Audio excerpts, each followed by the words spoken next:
Hello, happy Friday. It's April 12th, and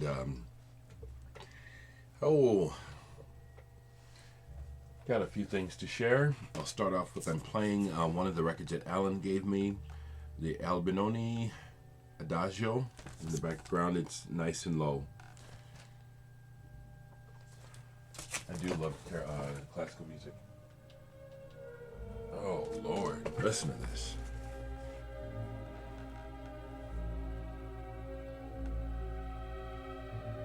Yeah, this adagio has been used by quite a few people. Renaissance, for one. That melody is beautiful, and I recognize it right away from I think it's Cold as Ice by Renaissance. They use it.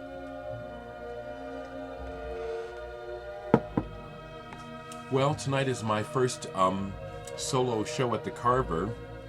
Am I nervous? No, because it's just so wonderful, this whole opportunity of being an artist in residence, because the focus is on me as an artist, so I don't have to stress. I can do what I want. And so the way I'm approaching my show tonight is that it's going to be like doing something I've always wanted to do, which is I'll be at home playing my instrument. I'll hit a moment when things really start to cook, and I'll think, man, I wish somebody was here to hear this, Now, there's no guarantee that I'll hit anything hot tonight, but that's always been more of what I wished than me getting a gig and going and sitting up in a bar and playing my songs in a bar where people are drinking. It's not the right setting for what I do. This is much more like it, more like spending time with friends. I imagine that quite a few other people tonight will be people I know. And so, it just might end up being like a big hangout. I intend to talk, tell stories, whatever comes to mind. I've been practicing songs off of Dereck Nice, 2, 3, Sonospheres 1 and 2. So I can present from all of those records tonight, and I plan on it. I'm going to go and set up here in a while and tweak things. I sincerely hope that somebody in the audience will do some videotaping and upload on YouTube, because the Carver Bank space is still in process. They're still not completely going. I'm ahead of everyone. They're still finishing, and I'm already moving in. None of the artists are. None of the other artists are. Maybe Bart has by today. I'll see when I get down there. That's what's happening with me personally. Last night, I went ahead and went out, and I went to the Acid Mothers Temple show. First time in Omaha, my third time seeing them, and it was good. The second time I saw them, either last year or the year before in Lincoln, it was so-so. First time I saw them in Portland, they did my head in. It was just, the night was fantastic. Last night wasn't quite Portland, but it was fantastic. Acid Mothers Temple, what they do does not transfer to record. It does not. There's something kind of ritualistic about being there. And the bass player in Kawabata, Makoto in particular, well, Higashi, the main three guys from Acid Mothers, they got something going on almost telepathically. The drummer too. The drummer is the weak link as far as his playing, but what he does for the others, I noticed last night, okay, this really works tonight. I wish that he was a different type of drummer, but I see what's going on between these people. He really listens and they communicate, and last night was phenomenal. It went to another level. It was amazing. Kawabata's guitar playing was amazing last night. Just amazing. I picked up some vinyl, but of course. And I've spent way more than I really can afford to right now, but I'm just not going to worry about it. I ran into a friend a couple days ago who's my age, and just worried about money. You know what I'm saying? I'm not going to worry about money. I'm not. I'm going to live. So I bought this last night. Cometary Orbital Drive in 2199. Played a little bit of this last night, and they played some of this. The side that I listened to sucks, okay, to listen to the first time. This is an artifact more than anything. When they played this last night, it was awesome. Last night, I mean, I'd probably have to do either heavy drugs or really go into a trance for this album to work. I'm glad I have it, though. I'm just being honest. The way to see Acid Mother's Temple is live. Had them all sign it, of course.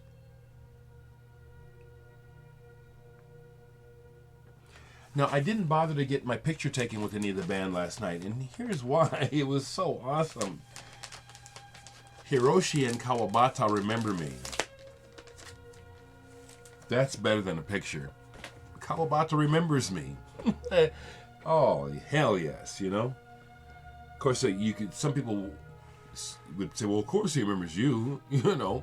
And I know that, but, you know, it would be nice, okay? It's nice to be remembered by people that mean something to you. I also picked up La Novia. I haven't played this yet.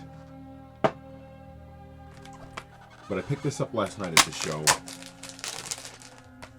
Acid Mother's Temple, La Novia. I love these kind of cryptic covers. I love them. I suppose I still have to figure out how to up my hip factor on my covers. I'm being slightly sarcastic here, you know. I got to figure out how to make a cover that will be considered cool by everyone. I'm being slightly sarcastic. Nice vinyl. Nice vinyl. Yeah, this is the Acid Mother's Temple La Novia. So I don't know what this sounds like. And that's fine. It's really, as much of anything, it's an artifact of the fact that I witnessed them live. They really are best live. They really are. I don't know the name of it. There's a couple of Acid Mother Temple recordings that really capture them. One is the one that Dave Sequoia Flame gave me. That's a really good one. I forget the name. I also bought the Kawabata Makoto solo album, or it's a duo with Amla Cortis live at Namba Bears. I played this last night one side. This is real good. Crazy. Now, I want to say it like this. If I had more money, I would put records out like this, because to me, this is like it's a recording of a performance. And it's like, to me, this is really even more self-indulgent than what I'm doing, because it's like, chances are hardly anyone's going to sit through this, you know what I'm saying? And here it is on vinyl, you know? I don't know, I'm always thinking about those things, you know? This is good though, but it takes forever, you know what I mean? It's a performance, and it does what it does, and if you stick with it, it's rewarding. They were selling this as well, so I bought it, because it's from members of the band High Rise, Green Flames.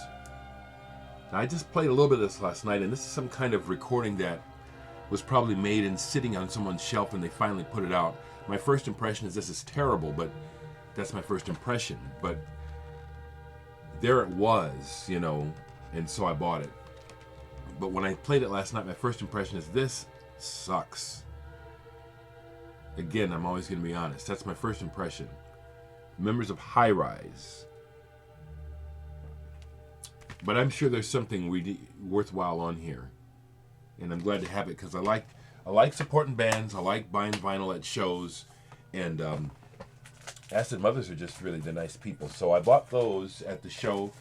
It was a good show. The opening band weren't good enough to buy the record. I don't even remember the name of the band. They're from Denver. They were pretty good, but there was no reason to buy the record. And yeah, that's my assessment. So this week I have bought more records. I went to Council Bluffs, to Canesville. Something told me to go over there. I'm glad I did. And I think I've shown some of these. I'm going to show I can't remember now if I showed these yet. I'm going to show some of these. I bought some used records. $3 to $5 is what I spent. And again, as I've said before, the way that I work, when I buy records, I buy the best of what I can find within the genre that they have that interests me. So it depends on what they have. So Cainesville had some new age, so I bought some. I played many of these already just to sample. Hidden Pathways by Bruce Mitchell.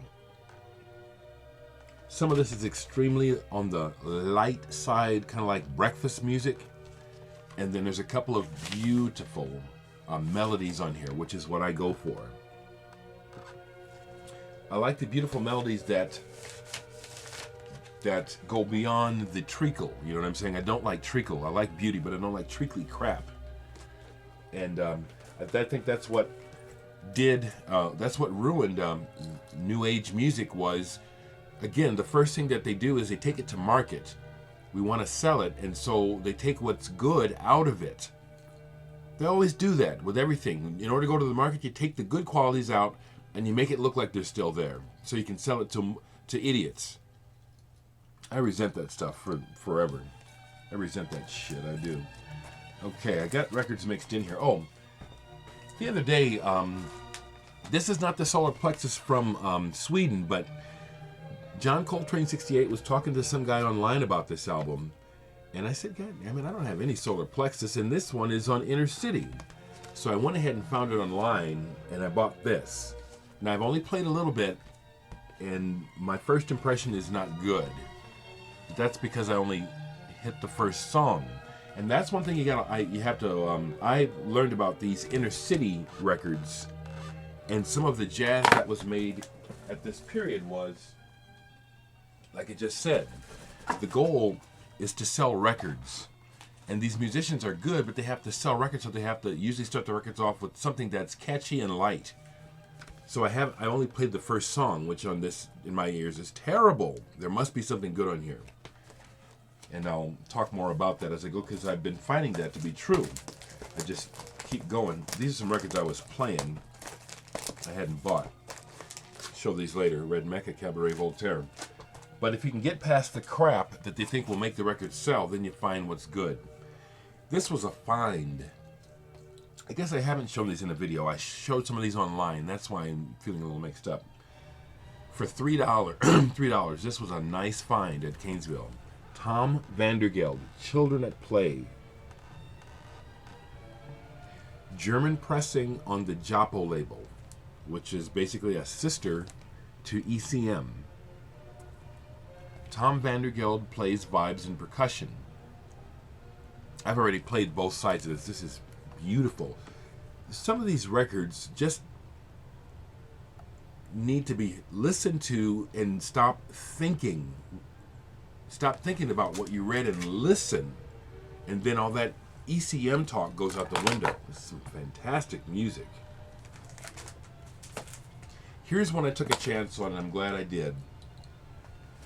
I didn't know what it was. Collins Shepley Galaxy. Time, Space, and the Blues, arranged by Mike Abney, or Abin. Now, in the past, the term the blues, I would have put it back right away. But I've learned, you know what I'm saying? Look at the cover. Doesn't that look interesting? Okay, let's look at the back. Doesn't that look interesting? Yes, it does. It does look interesting to me. Let's open it up. That looks even more interesting. Turns out this is really good. Okay, let me prove it.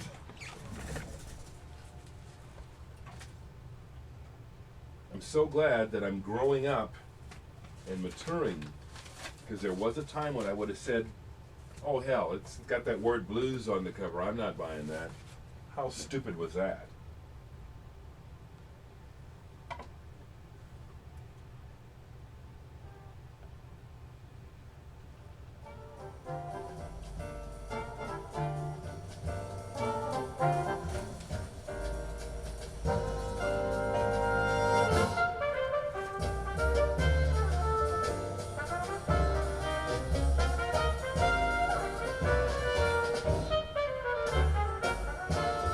I took a chance on this. Listen to that.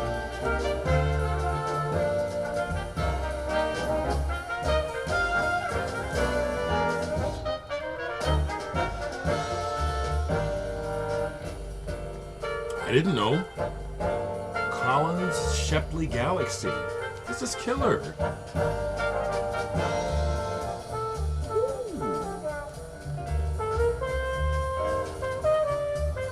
But again, I'm kind of like showing you part of my method. Look. You can tell sometimes.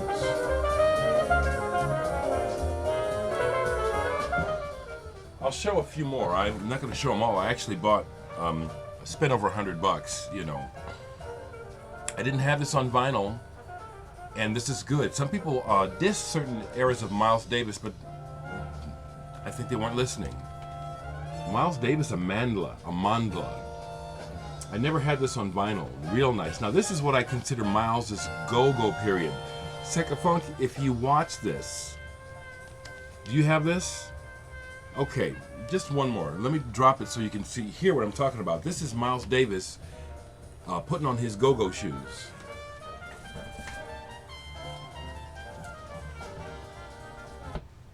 It's in the rhythms. It's in the rhythms that I'm thinking Miles Davis's producers were saying, we gotta hook Miles up with a little bit of that go-go beat. And I didn't look at the date, but I'm sure that it would it coincides with the date of when go-go was popular.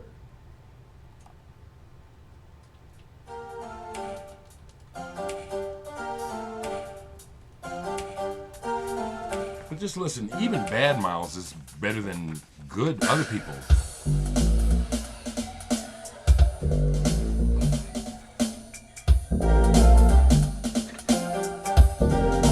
Come on, Miles is hip.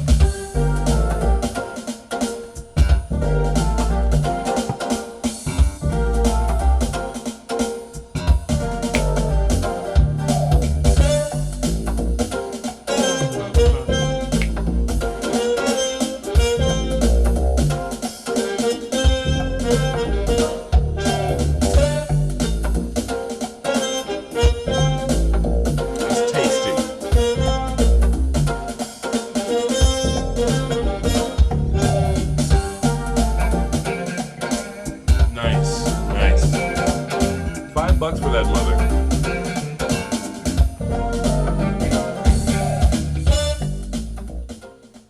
Yeah, a couple more and I gotta go.